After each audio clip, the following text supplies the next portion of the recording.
Hi, and welcome to the Proclaim Peace podcast, where we are in constant dialogue with the Book of Mormon in the attempt to be better peacemakers. My name is Jennifer Thomas, and I'm here with my co-host, Patrick Mason. How are you doing today, Patrick? I'm doing all right. Hey, Jen. We're doing great. We are going to do a very brief introduction so that we can get right to the substance of our guest. Today, we're going to be exploring the Book of Ether, which is a hard book. And but we do believe that has some really important messages to tell us about how we can make choices to be better peacemakers. Yeah, I think the Book of Ether is one of those books that sometimes people forget is in It's a the Book of sleeper. Mormon, right? Partly because it's such a weird book. It's not even about Nephites and Lamanites, Yeah. and it's kind of like tucked in there at the very end, and like there's all these like weird, like tons of kings and weird history and all these things Yep. going on. So it's a book that's a little bit easy to forget. I think there's a few passages we quote regularly about faith Yeah. and so forth, but other than that, I think it's a kind of undiscovered or underappreciated book within the Book of Mormon. But I think I'm really looking forward to the conversation because I actually think there's a lot of principles, there's a lot of richness in there that can help us be better peace builders. I couldn't agree more. And most importantly, the way we want to frame our conversation today is thinking about when we find ourselves in difficult situations and we find our society moving away from peace, are there moments of change and moments of decision that we as peacemakers can sort of meet with good decisions to move our society away from violence and conflict and towards peace? And we think that the book has a lot of rich text that can help us understand that. Yeah, so with that, let's just dive right in. All right, well, to have this conversation, I'm really excited about our guest today. This is a longtime friend of mine, somebody that I look up to very much and I've learned a ton from over the years. Our guest today is Rosalynde Welch. Let me say a few words about her. So Rosalynde is a research fellow and is the associate director at the Maxwell Institute at Brigham Young University. She holds a PhD in early modern English literature from the University of California, San Diego, and a BA in English from BYU. Her research focuses on Latter-day Saint scripture. She is, I think, really one of our top experts on Latter-day Saint scripture and theology and literature. She does this through publication. She does this through podcasting. She hosts the Maxwell Institute podcast, so some of you may have heard her there. Today we're turning the tables and we're asking the questions, and she has to, and she's given the answers. I think I like it, although we'll see whether I like it or Yeah, not. Time will tell. right. A little experiment here. She's the author of 3 books, most recently 7 Visions, Images of Christ in the Doctrine and Covenants. This is part of a series that she's writing along with Adam Miller. And for our purposes today, we're especially interested in the book that she published a few years ago in the Maxwell Institute's brief theological introductions to the Book of Mormon. She was the author of the book about Ether. And Rosalynde and her husband have 4 kids. They've lived in Utah for, 2 or 3 years now? Yeah, right. 2.5. Yep. Yeah, and so they love exploring around the state. So Rosalynde, welcome to Proclaim Peace. I am so excited to be here. I'm a fan of the podcast, and I'm just thrilled to be here to talk about Ether and the sobering and also instructive lessons we can take from it. Terrific. Well, as you know, as a fan of the podcast, we always start with the same question. How do you define peace, or how do you think about peace? Yeah. I come largely these days from a theological and scriptural background. So I think my first impulse is to think about peace as a fruit of the Spirit, as Paul suggests, right? Along with joy, along with hope, along with faith. Peace is the workings of the Spirit within me and within us, right? So I think I strive to experience a kind of peace internally through a sort of reconciliation and unity and oneness with the Savior. But I also hope for that better world that the prophet Ether spoke of. And I think that there's a larger realization of peace in community, right? This is the promise of Zion as Latter-day Saints that we work toward. So yeah, I think that's how I tend to think about peace. So I love that. I have been thinking a lot recently, particularly given the nature of my work, about what I need to do to reclaim peace. And as I was kind of thinking and praying about that, I felt this very strong impression that it was a fruit of the Spirit, and that the degree to which I was feeling peace was probably a good, accurate representation of what I was doing to be worthy of having the Spirit in my daily life. So I really appreciate you sharing that, because that rings very true to me. So, Rosalynde, talk to us a little bit about this book, about the Book of Ether. I was about to say the Book of Ether. That you are not the author of. You're not the author of that book. Endlessly confusing. Exactly. Tell us, for people maybe who don't know about the series in general, tell us about that, but then also your particular involvement in that volume. I don't think I've ever asked you like whether you chose to write on Ether, or whether this was, kind of like handed out Forced to upon you. you. Yeah. Yeah. Well, this series, published by the Maxwell Institute in 2020, Brief Theological Introductions to the Book of Mormon, is a series of 12 short volumes, each authored by a different scholar. All of them, as suggested by the title of the series, has a sort of theological bent or theological approach, as opposed to, for instance, a primarily historical approach or a primarily doctrinal approach.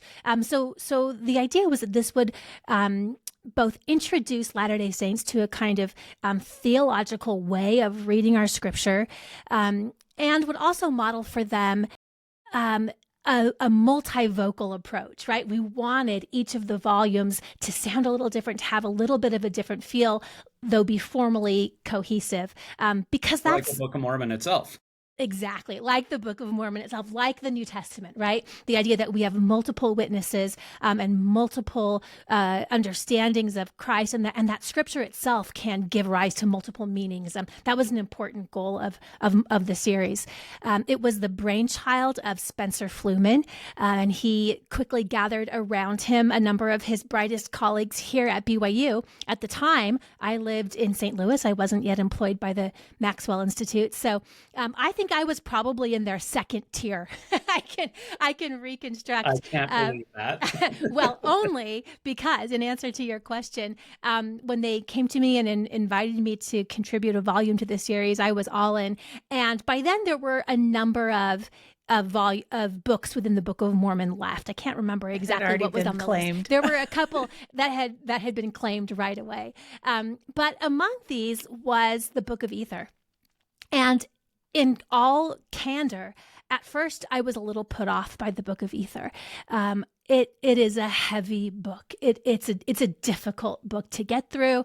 It's full of this extremely dense, very difficult to follow Jaredite history, and frankly, it's pretty depressing in a lot of places.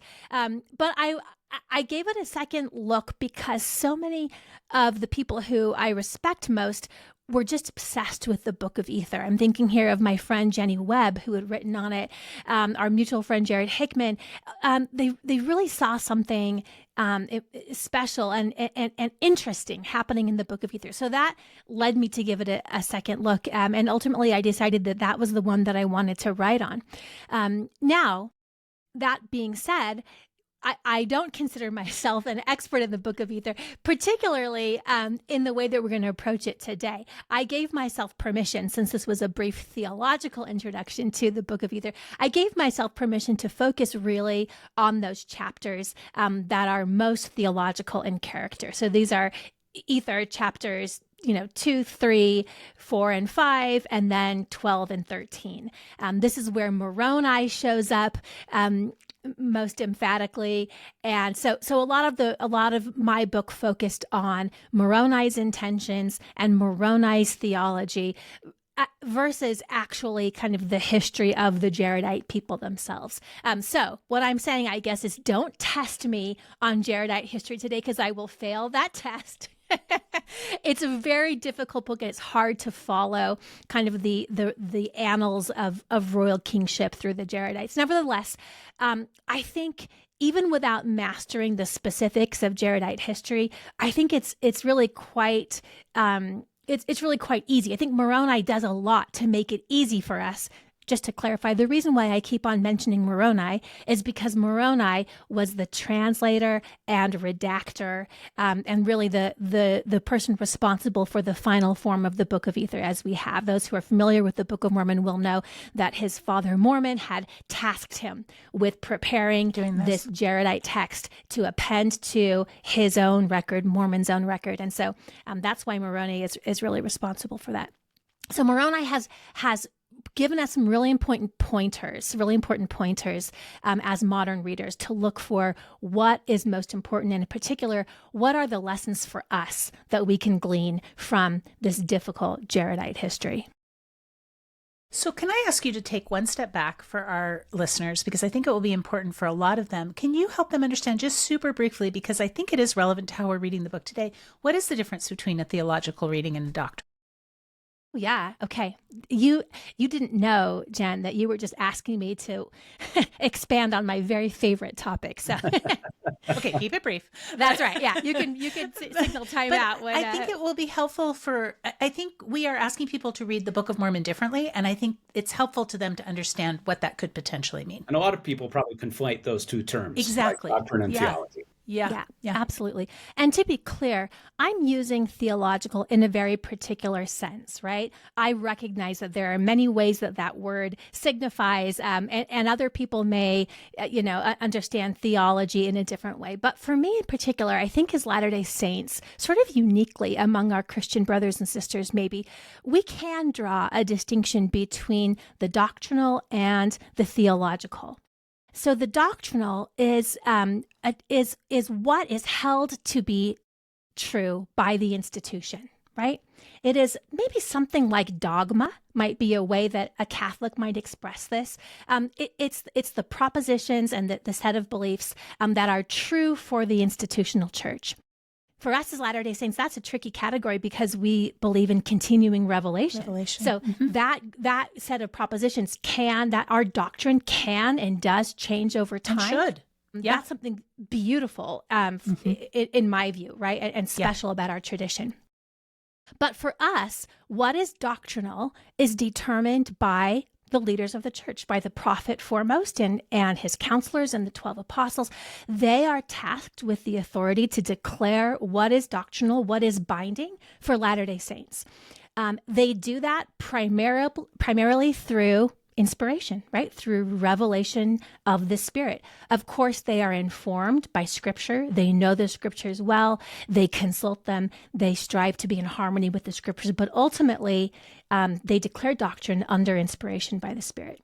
So that means that when we approach the Scriptures as Latter-day Saints, we don't have to approach it as a handbook of doctrine, right? As a catalog of doctrine. That's really lucky for us because it's freeing, the Scriptures, right? It's so freeing. The Scriptures were not written and not meant to be that, right? For Protestants and for some other for Protestants and some other Christian traditions, it's difficult to find a hermeneutic that can make the Scriptures both normative, doctrinally normative, and also be true to their historical character. For Latter-day Saints, the Scriptures are freed up to be a source of personal revelation for us, as opposed to institutional revelation, as a source of devotional approach to our Savior, as a kind of Spirit-aided group, a set of stories that we can liken to our own lives. And so when we read, and that's what I'm talking about when I talk about reading the Scripture theologically. What this means is that we don't have to settle in on the one true and eternal meaning of the Scriptures. We can recognize that Scriptures are susceptible to many different interpretations, and we can recognize that richness without feeling like, oh no, this is going to somehow make our doctrine unstable. So when I talk about a theological reading, I'm talking about a non-normative reading that does not bind the entire church, nevertheless strives to be in harmony with, with our doctrinal principles. And that ultimately is never definitive. There's always another meaning that can be found, another layer of signification there. One of the reasons I wanted you to point this out is because I think when we talk about reading the Book of Mormon, having been written for our day, what we're saying is it wasn't just written as a doctrinal, an undergirding of the doctrines, but it was written to be a guide for us as people living in the latter days. And so reading it the way you described it, and reading it the way we're asking it to be read for this discussion that's about to follow, is the scriptures themselves invite us to do that. The scriptures that, Mormon says, please read this to know how to be better, right? And so yes, I wanted our listeners to understand that when we say theological, that's exactly what we're asking you to do. Exactly. So. And nowhere is that more the case than in the Book of Ether, where Moroni makes that frame 100% explicit.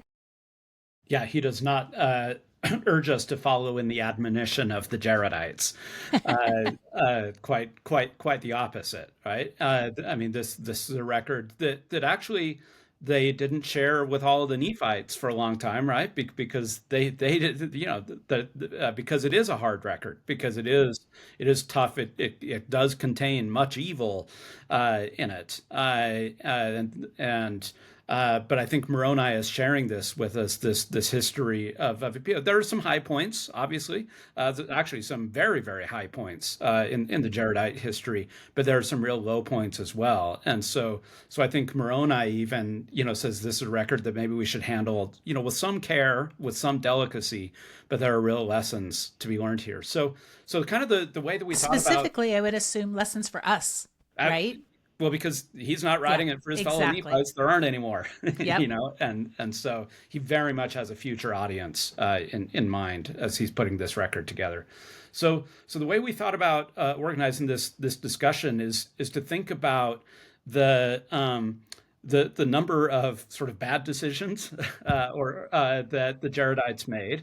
And then also some off ramps or ways that some moments in Jaredite history where they could have chosen differently. One of the great doctrines of the Book of Mormon is agency, right? The way that we have moral agency, even in especially in very difficult moments. And so how could the Jaredites have chosen differently? And of course, all of this with an eye towards what does it teach us?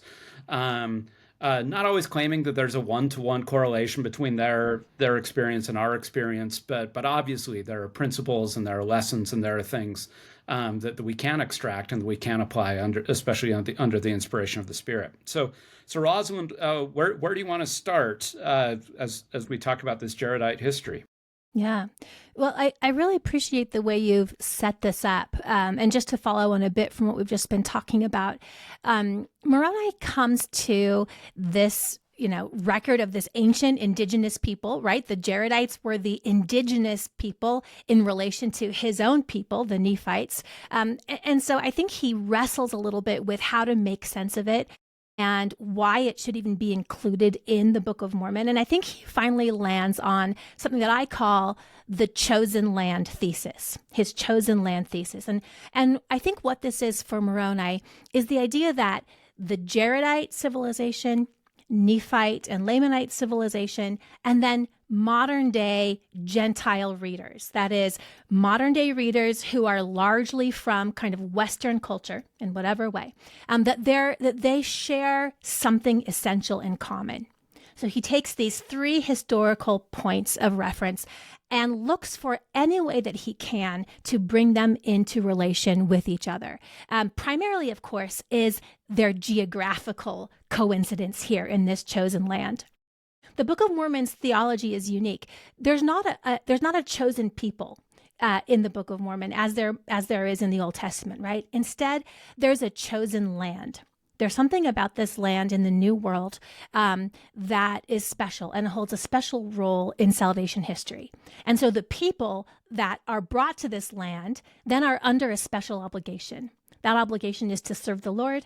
If they cease to do that, they lose any right to the chosen land, right? In fact, they never have any right to the chosen land. In a way, it's a kind of anti-manifest destiny document here, that there's no one people who has any God-given right to the chosen land. Instead, a people can remain there as long as they are serving the Lord's larger purposes in salvation history. And if they are not, they will be swept off. So we see that happen repeatedly with the Jaredites.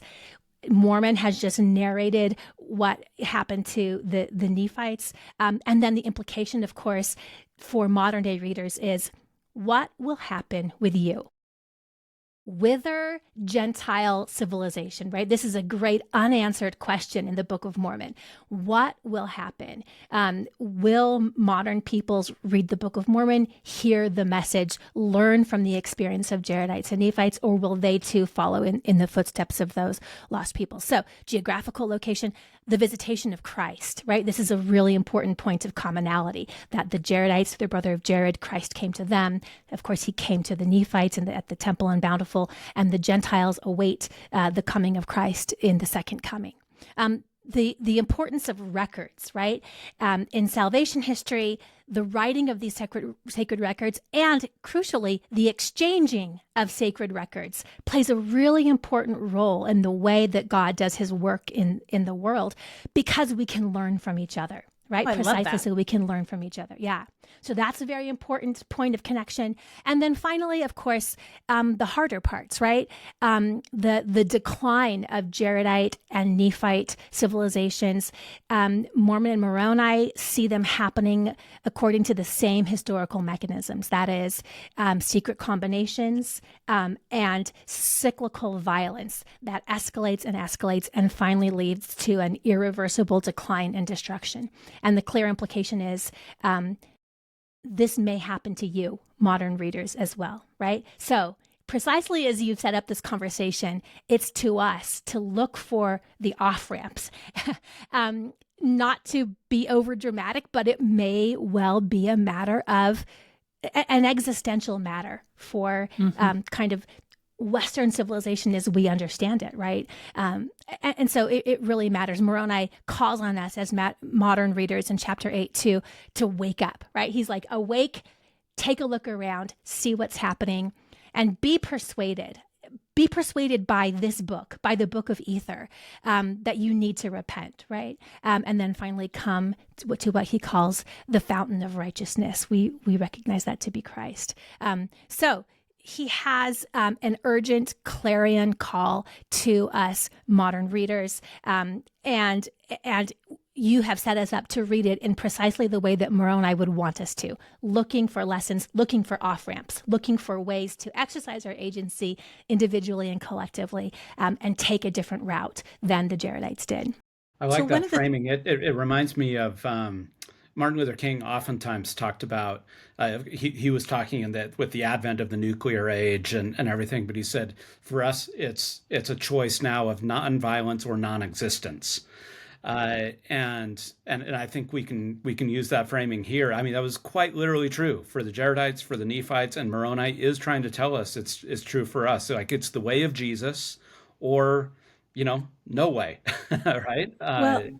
Yeah, and I was going to say, I think the message we would want our listeners to take away is not that it's inevitable that we end up like the Jaredites or the Nephites, but that certain acts and ways of behavior inevitably lead to certain conclusions. And so we can't hide from that. I think one of the messages of the evil forces at the end of the Book of Mormon is this constant desire to hide and to pretend like consequences, that they can evade the consequences of their actions. And I think what the Book of Mormon is telling us is you cannot avoid the consequences of your actions. So we have the opportunity to take the off-ramps if we want. And that is the message I think we want people to hear today. Absolutely. Absolutely. That what I call the great unanswered question at the heart of the Book of Mormon, which is whither the Gentile readers of the Book of Mormon, it really is unanswered. And it really does lie with us to act for ourselves. So maybe what's interesting about, once we get through the kind of early material, let's say Ether chapters 1 through 5 or so, right? 1 through 6, and then they're established in the chosen land. Here in chapters 6 and 7, we see a really foundational and formative period in Jaredite history, during which certain patterns of governance and culture are established. And these patterns prove to be extremely difficult to break out of. Once again, There's always a choice, right? But in Jaredite experience, at least, these foundational patterns proved extremely formative. So let's maybe talk for just a minute about how the Jaredite polity is established first. So early on, when they have arrived in the chosen land, and they've sort of initially taken care of their immediate survival needs, the brother of Jared and Jared grow old. And they go to their people and say, this first generation is about to pass away. What do you want from us? What the people want is a king. This is a little bit of a puzzle. I'm not entirely sure why they would want a king. The Old Testament and the Book of Mormon both are full of warnings about the perils and the downfalls of a monarchical system of government. And it's not even clear how the Jaredite people would have gotten the idea for a king. Maybe they looked around at some other indigenous peoples who were living in the chosen land and envied the kings that they had, right? This is what the Old Testament suggests motivated the Israelites to want a king. But in any case, they want a king. Now, when you have a good king, good things can happen, right? And there were some good Jaredite kings in Jaredite history. We think about Shul and Omer and Emer. These were some of the good kings of Jaredite history. They walked humbly. They remembered the great things that the Lord had done for them. They taught their people. They protected the prophetic voices in their midst. So you can have a good king. But there's certain things about Jaredite, the institution of Jaredite kingship, that proved to be an extremely unstable institution. One of these is very early on in this first generation. We see a kind of dynamic of separatism and captivity, right? So an ambitious man will rise up, typically from the ruling house, so either the brother of the current king or the son of the current king, will desire ambition, and so will split off into and form a separate colony. Right? So there's a cultural habit of fragmentation that's formed, right? When we have differences, we don't try to work them out, we don't try to negotiate, but we separate. And then when you have rival power centers established, then the separatist colony comes back, violently retakes the original throne. So this is a pattern we see repeated over and over and over again throughout Jaredite history, dozens of times. But something very curious happens. Typically, the conqueror does not assassinate or execute the previous king. I don't exactly know why. There must have been some sort of political legitimacy that the conqueror gleaned from keeping the previous king alive. But the previous king is typically kept alive and kept in what's called captivity. Right, so he's alive, but he's in captivity, sometimes for many generations.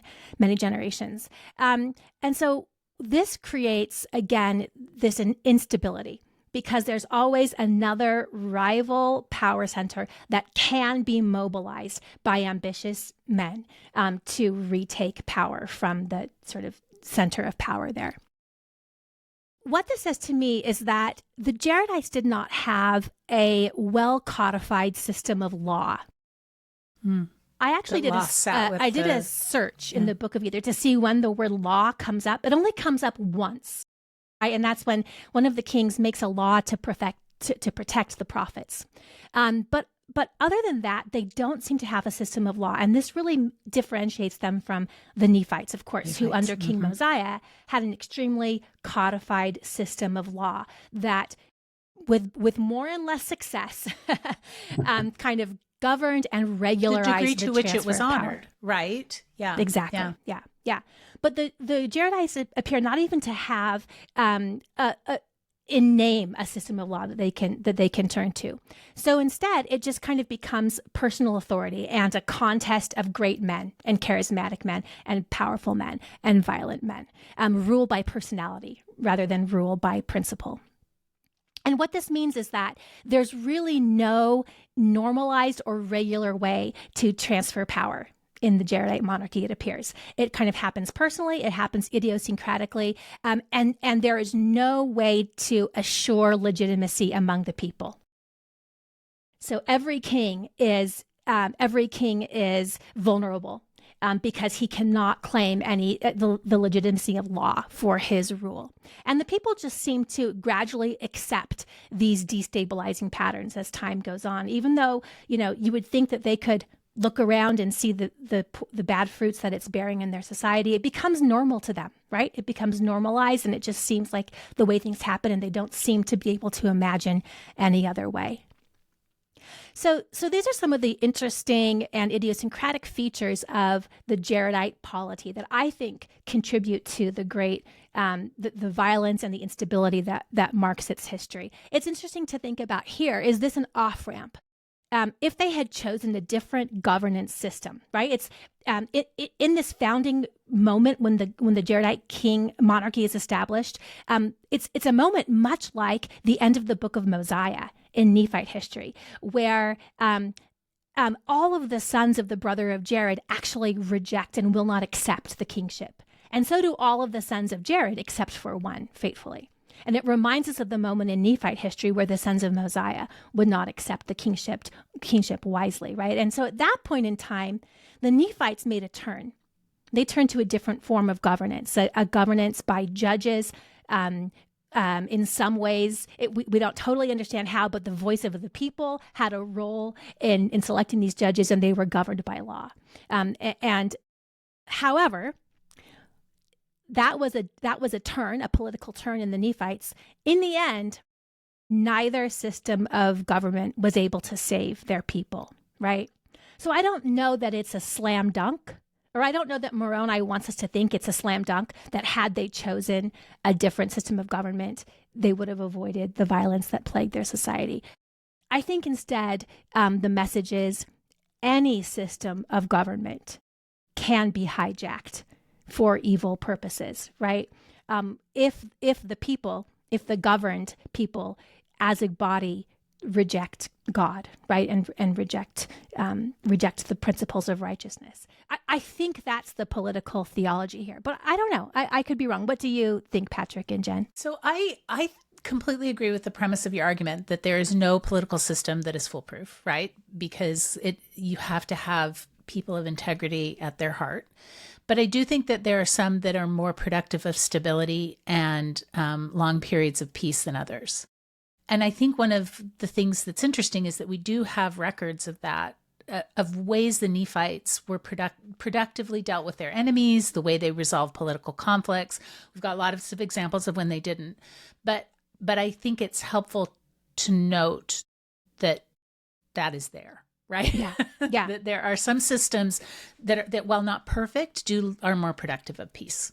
Conducive to peace. And I think, maybe one of the lessons, of course, and this is a classic lesson that lots of, people who have thought about the theory of republics and democracies and the rule of law, have thought all the way back, to the classical and ancient period to the world to today, is to think about the kinds of guardrails that we put on society and on individual ambition and capriciousness and on violence. So can we come up with a perfect system of government? Maybe not, unless, there have been lots of utopian endeavors that have tried and have always gone awry. But are there kind of wise and prudential things that we can use as guardrails that keep us, sort of in the lane, so to speak, and hedge off the worst of our, individual and collective kind of bad characteristics? I think so. And this is, I think, all those who have written over the many centuries about the rule of law, including in the Book of Mormon. That seems to be what's going on at the end of Mosiah and so forth, is this sense of like to prevent another King Noah.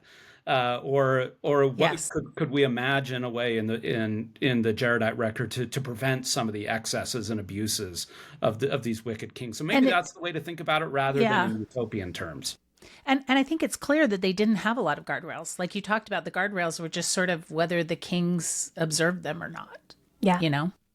Yeah, exactly. There was no law to restrain the ambitious. So maybe now we can turn to some of the ways in which kind of this foundational system of government and the core patterns that it put in place, how these play out then through Jaredite history. And maybe here we can start talking about particular patterns of violence and possible off-ramps for modern day readers. And it seems to me that the first one of them is simply the reality that human nature will always yield some people who are power hungry and ambitious. Right? We see that all the time, including to the present day.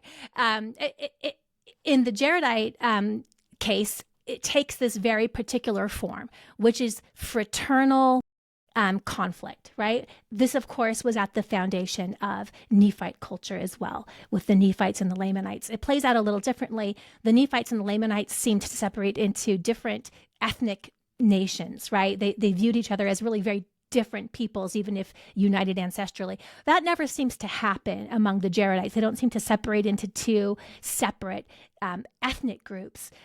But this pattern of fraternal rivalry, right? Rivalry between brothers and fracturing between brothers plays out again and again. And there's something especially brutal about fraternal or intra-ethnic violence that we see in civil wars. Anyone who's ever had multiple children knows. Yes, that's right. Well, and just to your point, civil wars take a toll that other wars do not, right? Yes, they do. They do. And I think the book of Ether is a especially sobering illustration of that. Maybe one of the reasons why fraternal or intra-ethnic violence is so devastating is because it's often a war between more or less equal rivals, right? Maybe there's an older brother and a younger brother and somebody's a little stronger, but when you have two rivals who are more or less equal,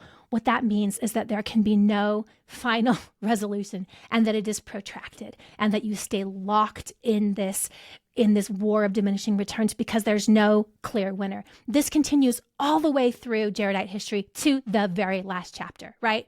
Chapter 15, it is a war of total extermination because neither faction can gain the advantage over the other. So I think that's a very cautionary warning for those of us who may be part of political bodies that are deeply divided and deeply polarized, especially maybe polarized 49% to 51%, right? This is the political situation that Americans have found themselves in for about several decades now, right? Where there is no clear consensus, no widespread general political settlement and consensus. And instead, we're locked in these 49%, 51% formations that increasingly polarize us and that lead to kind of increasingly mimetic violence between the two factions.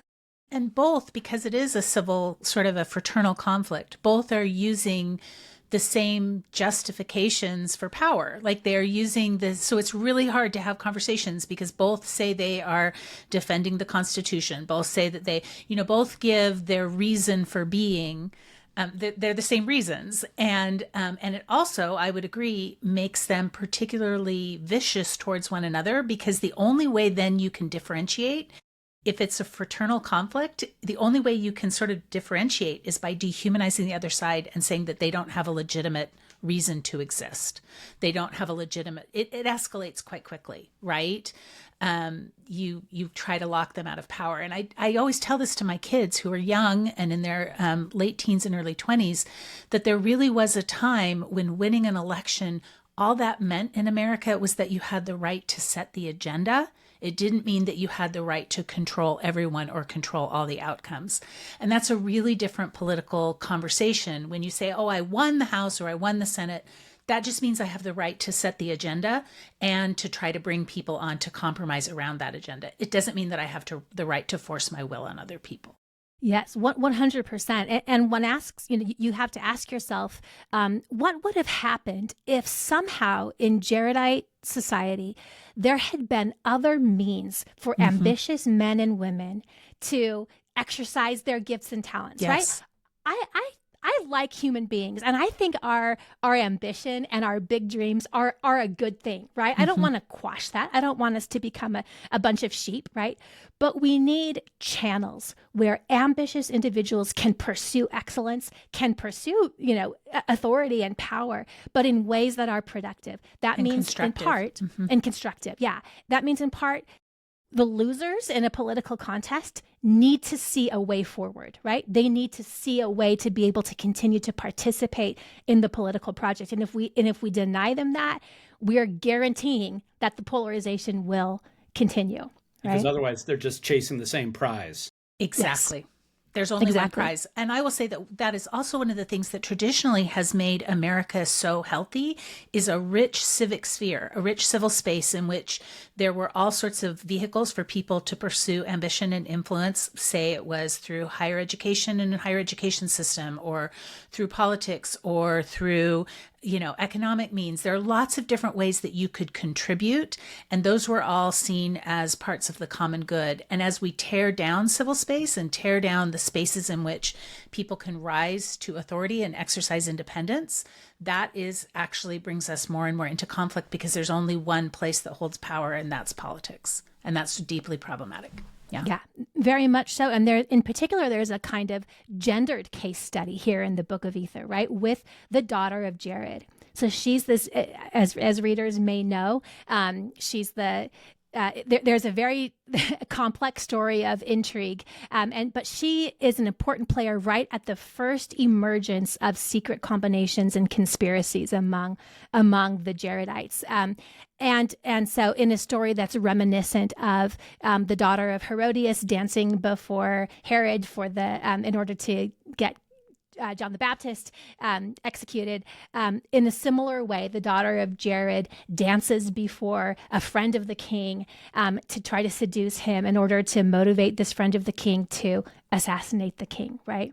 So we see the daughter of Jared is described as exceedingly expert. She has read the Jaredites' ancient records. She is educated. She's ambitious. She's highly capable. She's intelligent. But she has no way to exercise those gifts except for through conspiracy and sexualization. Yeah, right? And so we can see when there aren't constructive channels for gifted individuals, right, to express themselves and to explore and to succeed and to achieve, it's guaranteed to kind of end up locking us in a sort of zero-sum fight for one single prize. So we'll say that the productive off-ramp is for all of us to contribute to healthy civic space, to all of us find ways that we can build up institutions and organizations that act as counters to political power and supplements to social power, right? Ways that we can all make our voices heard and contribute to our society instead of letting that collapse into just one locus of power. Not letting politics colonize all of our discourse all and of energies. Our conversations, all of our institutions, and not letting it be the one point of conflict around literally everything we do evolves, from medicine to, everything. Things that shouldn't have anything to do with politics suddenly becomes the locus of energy. I really appreciate you pointing that out. Thinking a little more about this theme of kind of imitative violence and fraternal rivalry.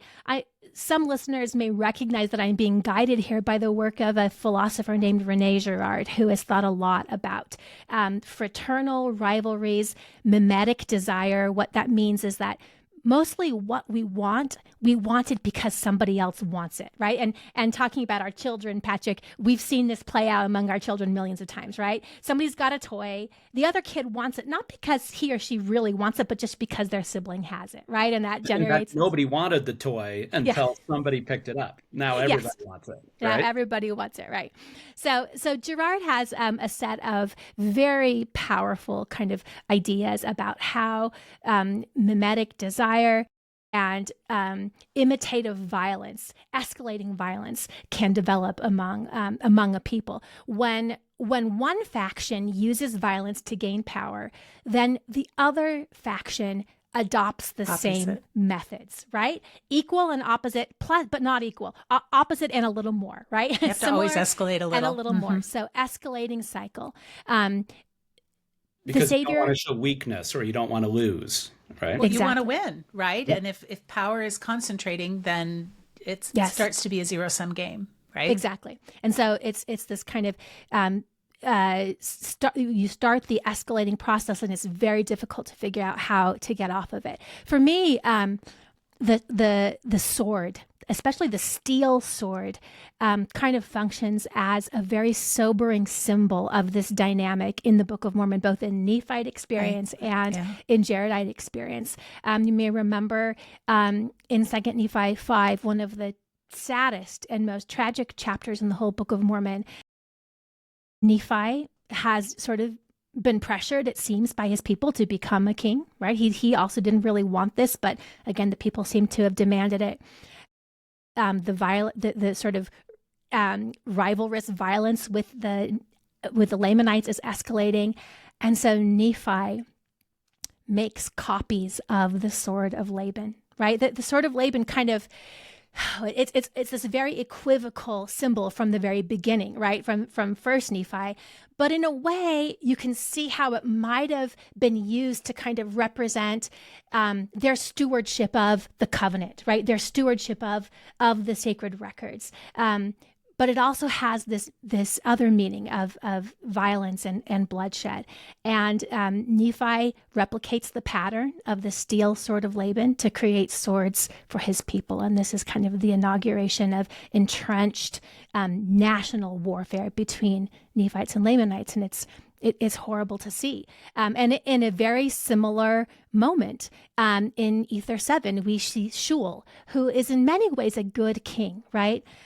But he comes and he fabricates steel swords for his people. And I think Moroni, whether or not the word steel was in the Jaredite record, I don't know. Moroni may be the one who puts it in there because he wants us to recognize that parallel with the Nephite people. So this idea of swords being replicated and based on the pattern that came before, right? You can sort of picture, it's like the Sorcerer's Apprentice, where there's a kind of unchecked proliferation of armaments and weapons precisely because of this rivalrous dynamic between brothers. And there seems no way to get off the train except for Jesus's way, right? Jesus's way. He who lives by the sword dies by the sword. This is what Jesus tells Peter, right? At the moment where Peter draws his own sword. Yeah. Yes, that's right. So the off-ramp here is easy to state and incredibly difficult to implement, but it is to return good for evil, to break the cycle by turning the other cheek, and to forswear retaliation. And that we have a beautiful record in the Book of Mormon of people who buried their weapons of war, who did the exact opposite. They took what had been replicated and amassed, and they literally pushed them away and said, no, we're going to put them out of our reach.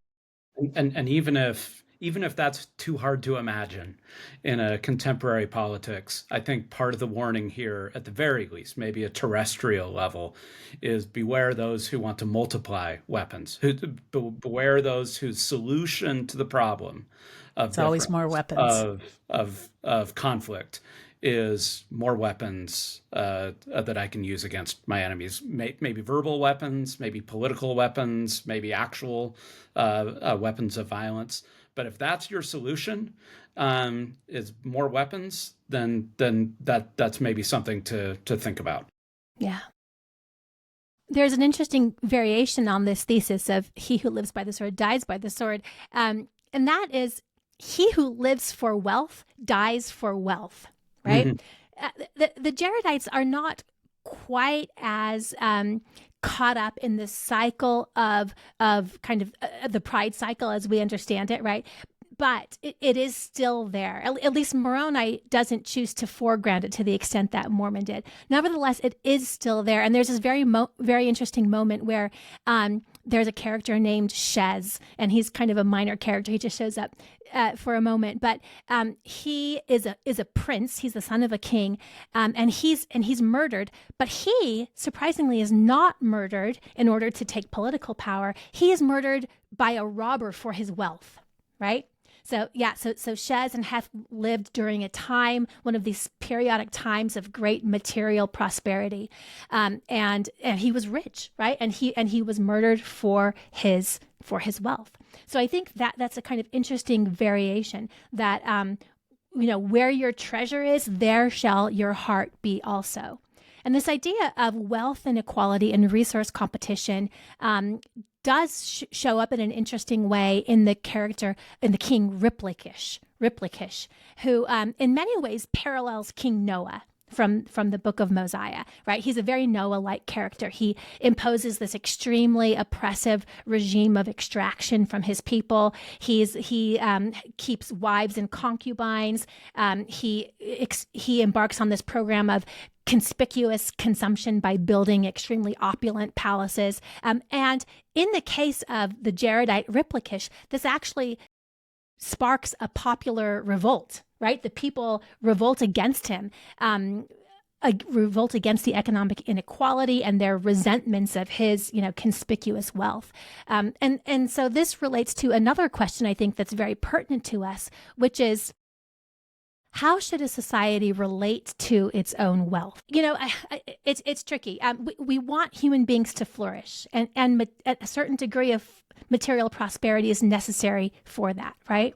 So we want societies and individuals to flourish and to have enough for their needs and to be able to build beautiful communities and enjoy the fruits of leisure, like culture, like the arts, right? Like literature.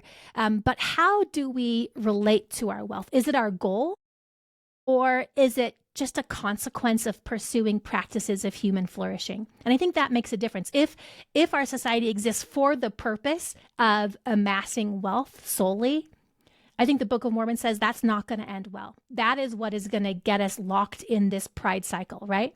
And where we reject God. You can never grasp it. It's never enough, right? It's slippery.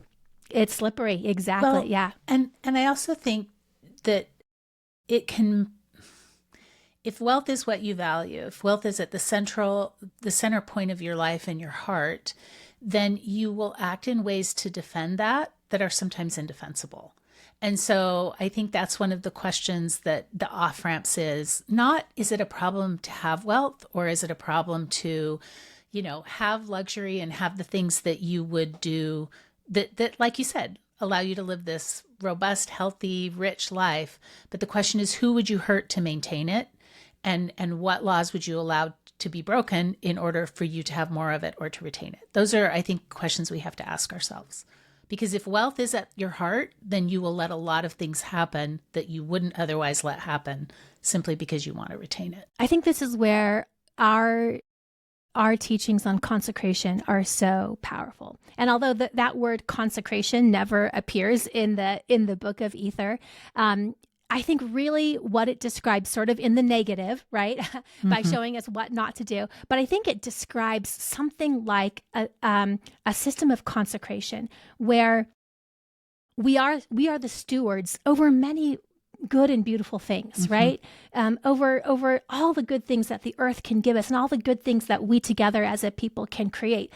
But we are stewards over that. We are not sort of owners, right? In our own mind, we are accountable to God for the material abundance that we enjoy. I think this is a part, I think, of Moroni's chosen land thesis, right? That the people who live in this land can and should enjoy its abundance and its beauty, but they possess it unto the Lord, is how Moroni puts it. Not for yourselves, but you possess it unto the Lord. You're not accountable only to yourself, right? It's not private property in the sense that I have the right to do whatever I want with it. It's all the Lord's, and we are accountable to Him for the way that we use it. That to me describes the posture of consecration in relationship to the things that we possess. And I think sort of, again, by a process of showing how we shouldn't do it, that's what the Book of Ether points us toward. What else does the Book of Ether teach us? Are there any other principles, Rosalynde? Yeah. Well, we can't talk about the Book of Ether without talking about secret combinations. Right. Right. This is one of Moroni's most. We wish we could.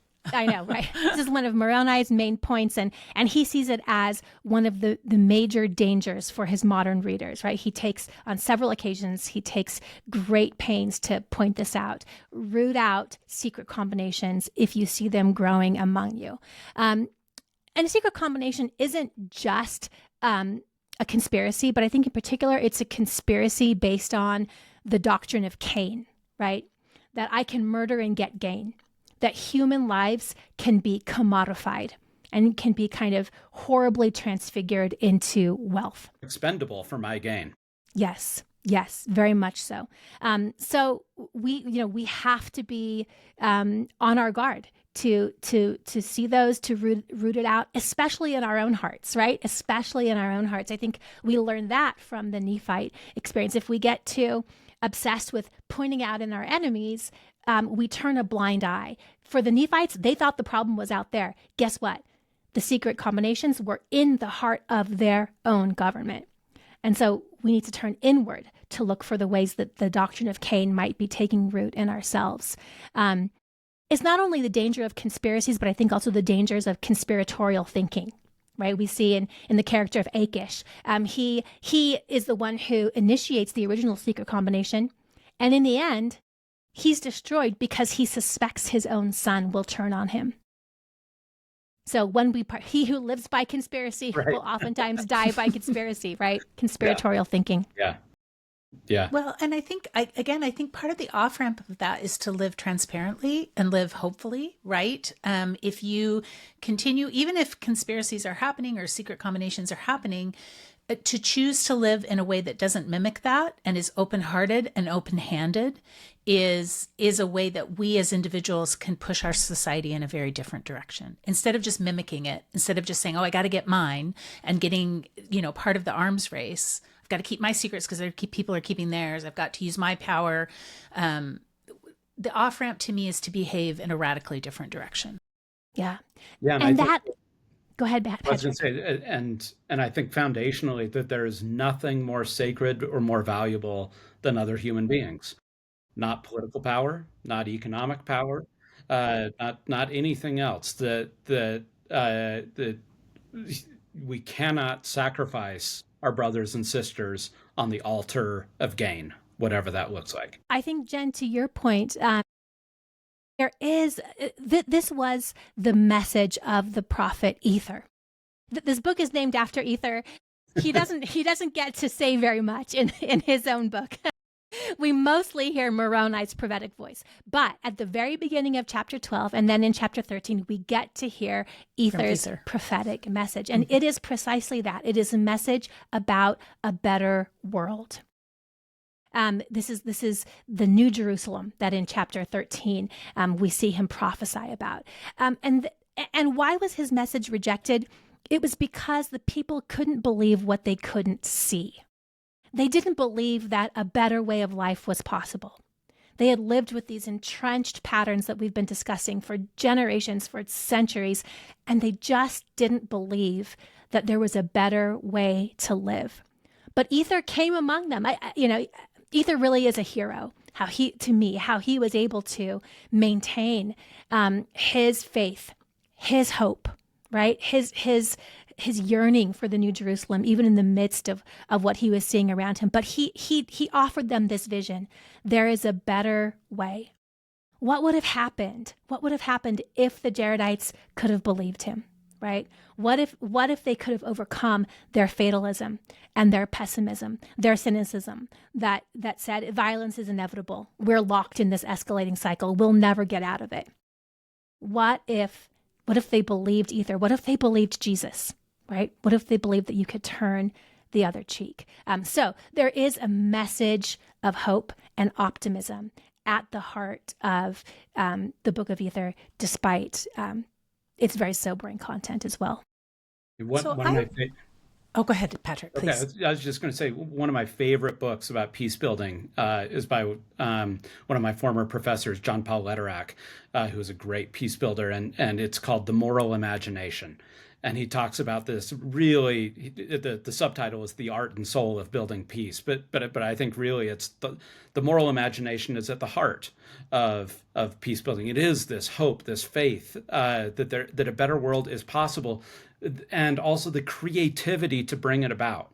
Right, that this is one of, and I love that you've pointed this out, Rosalynde. Like the Book of Ether is this book of like cul-de-sacs, right? Yeah. And or just roundabouts with people like, in a maze. They cannot get out of the maze, right? And they can't figure out how to, because this is just the way we've always done it, right?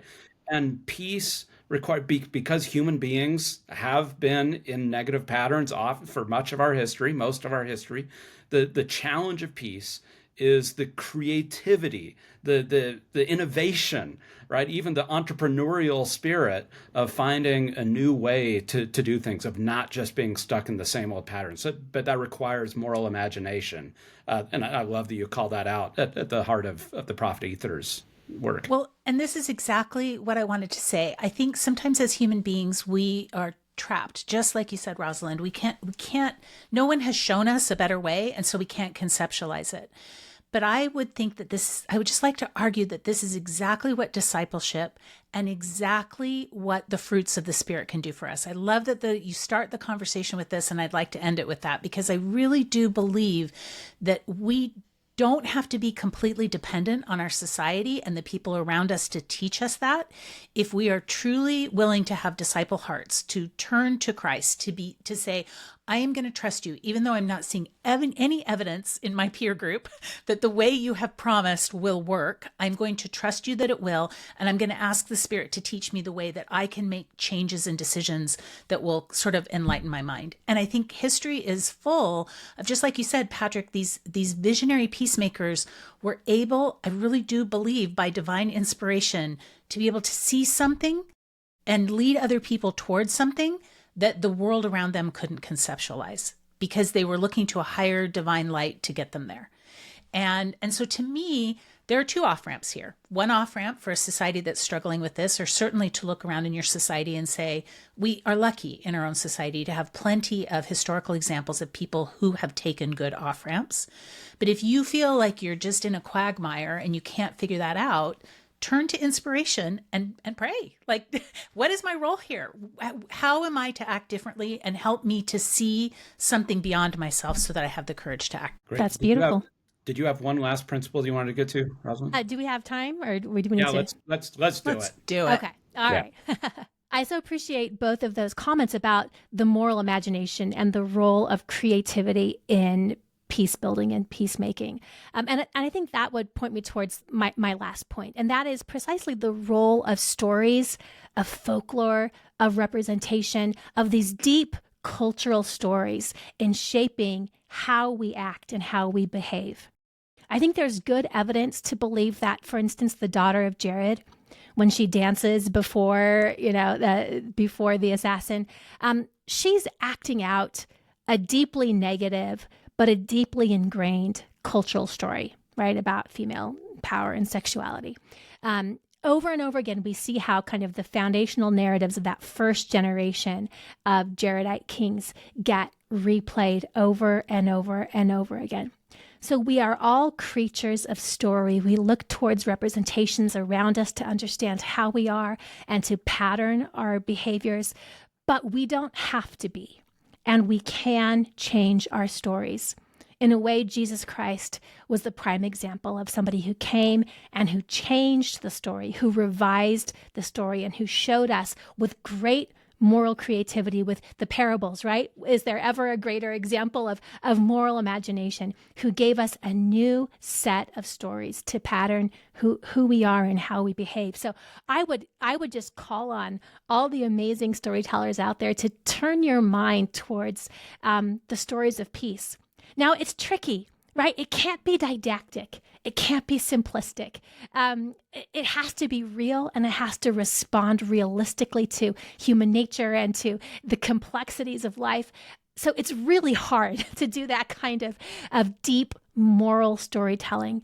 But there are those who are gifted in those ways. And they, I think, are specially positioned to lead us as a people to to that better world and that better way. That's amazing. Yeah, and I absolutely believe that, and that is, I often say that a big part of what compels me as a Christian is that I think the story of Jesus, it not only captures me, but it's the story I want to be a part of. It's the story that I want to live, and I don't mean story in a kind of bedtime story, but rather the ways, the narratives that we tell, and just the story that I want to be a part of, and that's an act of will, right? The stories we tell, the stories, the way we frame who I am in relationship to other people, who other people are in relationship to the broader society, who God is, and how we relate to God. Those are, as humans, we are storytelling beings, and Jesus was the greatest storyteller of all. And so I think the whole Book of Mormon and the prophet Ether, they're invitations to live into that story, because there are other stories available to us, but we see where those stories lead us. Yeah. And ultimately, the story of Christ is the story of redemption, and the supernal act of the atonement is an invitation of all of us to not get stuck in a bad narrative, but to always rewrite the story towards a redemptive end. And that, to me, is the biggest off-ramp, right? Yeah. Well, Rosalynde, thank you so much for this. This was so incredibly rich. I can't wait to listen to this one again and to pull out all the lessons Taking again. Notes. But before we let you go, we always ask our guests to share with us, where is it or how is it that you find peace in this world? At the beginning of our chat, you told me that you were going to ask me this at the end, and had I been smart, I would have been pondering it. But Well, yeah, I find peace as a fruit of the Spirit in community. And I guess what that means is that I don't find peace as an absence of effort. I don't find peace as restfulness. I don't find peace as an absence of difference or an absence of conflict. I find peace, I think, in the challenge of in the challenge of making something beautiful out of the differences that are woven into the character of the world as we know it, right?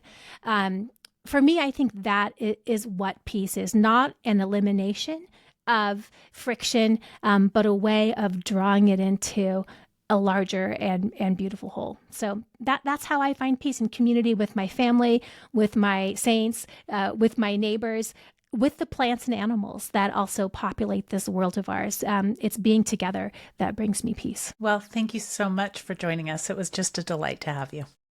My joy and pleasure. Thank you both. Thanks, everybody, for watching today. We just want to remind you, as always, to subscribe to the podcast, to rate and review us. We love hearing feedback from people, so please leave feedback. You can email us at podcast@mweg.org. And we also want to invite you to think about ways that you can make peace in your life this week. Thanks again for watching, and we'll see you next time.